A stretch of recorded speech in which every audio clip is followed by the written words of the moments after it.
মাঝপথে বাতিল হয় এবারের এইচএসসি ও সমান পরীক্ষার ফলাফল প্রকাশ করা হবে 15ই অক্টোবর।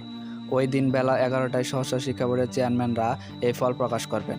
ঢাকা শিক্ষা বোর্ডের চেয়ারম্যান ও শিক্ষা বোর্ডগুলোর চেয়ারম্যানদের সংগঠন আন্তঃশিক্ষা বোর্ডের সমন্বয় কমিটির সভাপতি তপন কুমার সরকার প্রথম আলোকে এই তথ্য জানান। এর আগে বোর্ডগুলোর পক্ষ থেকে 15 থেকে 17 অক্টোবরের মধ্যে যে কোনো একদিন ফল প্রকাশ করার জন্য সরকারের কাছে প্রস্তাব দিয়েছিলেন। অন্যান্য সময়ে প্রধানমন্ত্রী আনুষ্ঠানিকভাবে ফল প্রকাশের কার্যক্রম উদ্বোধন করতেন।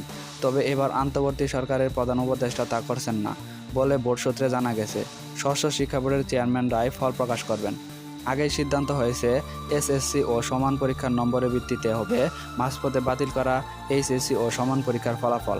এ বিষয়ে আন্তঃশিক্ষা বোর্ডের সমন্বয় কমিটির সভাপতি তপন কুমার সরকার প্রথম আলোকে জানিয়েছিলেন, ইতিমধ্যে যেসব বিষয়ে পরীক্ষা হয়ে গেছে সেগুলোর উত্তরপত্র মূল্যায়ন করে ফলাফল প্রকাশ করা হবে।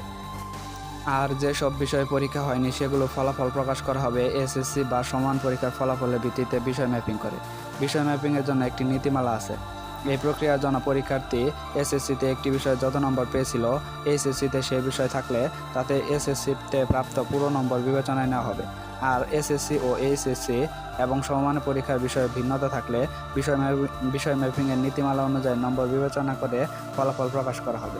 গত আগস্টে সচিবালয়ের ভিতরে ঢুকে শিক্ষার্থীরা বিক্ষোভ ও ঘেরাও করলে এবারে এইচএসসি ও সমানের স্থগিত পরীক্ষাগুলো বাতিল করতে বাধ্য হয় শিক্ষা বিভাগ।